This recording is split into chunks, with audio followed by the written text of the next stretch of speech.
Mari kita lanjutkan kajian kita mengenai ujian-ujian. Sebaiknya kita tidak lewatkan begitu saja. Kita masih berkutat pada ujian pertama dan ujian kedua berkenaan dengan surah Al-Mulk ayat 2 dan Al-Kahfi ayat 7. Kemarin subuh yang lalu kita mengkaji mengenai hiasan, ya. Di dalam surah Al-Imran ayat nomor 14. Zuyyina linnas hubbus syahwat. Manusia dihiasi keinginan-keinginannya, nafsu-nafsunya, karena bentuknya pasif, ya. Kalimat pasif, ya. Tentu siapa, ya. Tentu bisa setan, bisa Allah Subhanahu wa Ta'ala. Yang kita harapkan adalah Allah yang menghiasi, sehingga jalannya terhadap apa-apa yang dianugerahkan kepada kita tentu akan berjalan dengan sesuai yang dikehendaki Allah Subhanahu wa Ta'ala. Tapi mari kita ingat-ingat kembali, ya, perjalanan hidup kita sudah panjang. Jadi kemungkinan yang mendengar ini masih muda dan yang mendengar ini tua atau sudah sangat tua, ya, yang penuh pengalaman di dalam hidup ini, ya. Bagaimana kita mendapat harta, ya, mendapat kekayaan, menghidupi keluarga kita, berjuang, dari muda berkeluarga sampai membiayai sekolah, ya, sampai membiayai pendidikan dan sebagainya, ya. Dikeluarkan untuk infak. Ingat-ingatlah, perjalanan itu sangat berat, ya. Bisa mengalami ada satu saat memang Allah memberi hiasan, bisa pada satu saat setan yang menghiasi hidup kita. Tidak ada orang yang selama hidupnya itu dihiasi oleh Allah Subhanahu wa Ta'ala. Bagaimana kita mendapat kedudukan, jabatan, apa berjalan dengan semestinya atau berjalan dengan menyogok atau berjalan dengan menyikut orang. Ingat-ingat, mudah-mudahan segala ingatan-ikatan kita itu menjadi muhasabah, ya. Bagaimana harta kita berkenaan dengan kebun, sawah, apa terjadi sengketa sama seorang, ya, karena keinginan kita memaksakan diri, ya, atau tidak, ya. Inilah perjalanan hidup kita yang harus kita kenang, harus kita ingat betul-betul. Jangan sampai setan melupakan. Setan itu bisa mempengaruhi ke depan, ke belakang, ke kiri, ke kanan, ya. Kalau ke depan, masa yang akan harap. Seperti yang udah nggak usah mikir soal akhirat, masih muda, gitu.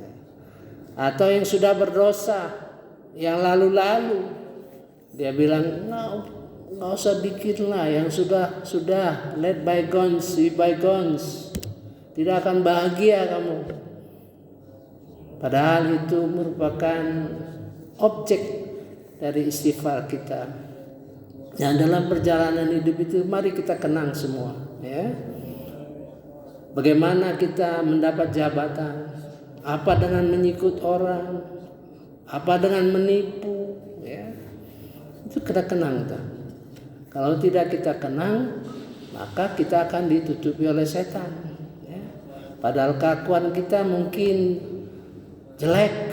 Ya. Ya. Jadi mengenai bagaimana kita dalam mendidik anak, apa kita melalaikannya, ya. Baik kita sebagai anak terasa bahwa pendidikan kita dilalaikan oleh orang tua kita, atau kita sebagai orang tua melalaikan pendidikan anak-anak. Kalau merasa kita lalai yang dilakukan kepada orang tua kita, ingatlah, kita perbaiki, kita belajar ngaji sambil mengingat kesalahan-kesalahan orang tua itu. Kita istighfar, mohonkan ampunan terhadap kelalaian orang tua kita. Begitu juga kita sekarang, kita mohon ampun, sudah tua tapi ingat masa lalu kita, mengabaikan pendidikan anak, ya, mengabaikan kepentingannya. Mari kita ingat itu dan mohonkan ampun, maaf kepada anak-anak kita, kepada istri-istri kita. Ini merupakan kesempatan untuk muhasabah sehingga kita bisa mengatasi ujian-ujian itu. Ya. Ujian-ujian itu kompleks. Ya. Satu sisi kita berhasil, satu sisi kita gagal, ya. Satu sisi kita setengah gagal karena keterpaksaan, karena kehidupan kita mungkin penderitaannya cukup banyak sehingga kita harus melalui sesuatu yang sebenarnya dilarang oleh Allah Subhanahu wa taala, ya. Oleh sebab itu ayat selanjutnya, setelah kemungkinan kita menganggap bahwa wallahu indahu husnul ma'ab, dan Allah di sisinya lah yang terbaik, bisa kita dikategorikan orang yang takwa di dalam hal ini, ya. Sehingga kita merasa berhasil. Namun di sisi lain kita harus menyadari banyak sekali, ya. Belum lagi kita membelanjakan harta kita pada masa muda, pada masa sudah tua, pada masa kita sangat tua. Diingat kembali, ya. Masih ada hal-hal yang bisa kita lakukan. Ini penutup kalimatnya luar biasa ini. Kalau tidak bisa dipahami, tidak akan ketemu kuncinya itu, ya. A'udzubillahi minasyaitonirrajim. Bismillahirrahmanirrahim. Alladzina yaqulu, ada yang berkata gitu, ya. Setelah mengalami hidup ini, banyak sekali pengalaman kita, ya. Rabbana innana amanna, Rabbana innana amanna.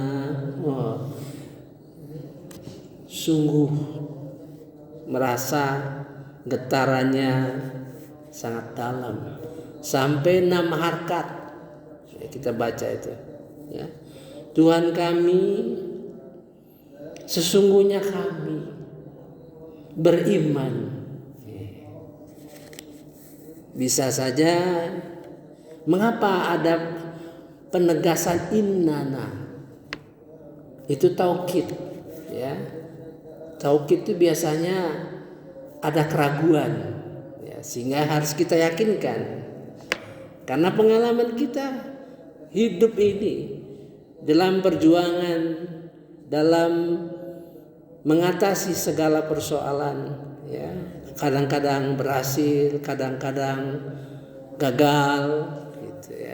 Maka kita mengadu pada Allah Subhanahu wa taala, Rabbana innana amanna.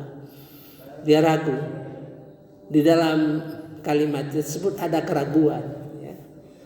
Ya Tuhan kami, sesungguhnya kami beriman kepada Allah, kepadamu, kepada Rasul-Rasulmu, kepada kitab-kitab, ya, kepada hari akhirat.